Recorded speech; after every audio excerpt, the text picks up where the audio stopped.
Hey guys, and welcome back to this channel. In this video I'll be showing you guys how you can create a group chat on Discord. So you can create it up here, so like select new group DM and select the friends you want to create the group DM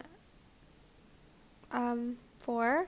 So like maybe like these are all like my friends and then I want them to be in my group chat, so I'm just going to select this. Or you can add it here as well, create DM. For instance, you want like two, you can select just two and then create group DM.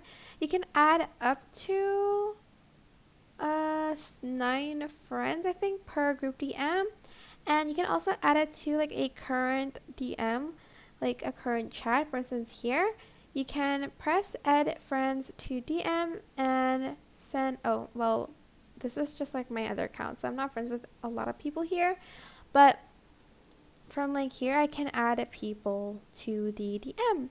And that is basically it. I hope this tutorial was helpful for you guys. Don't forget to like, comment, share, and also subscribe to this channel if you haven't done that already. If you have any questions, just leave it in the comment section down below and I'll try my best to answer them all for you guys.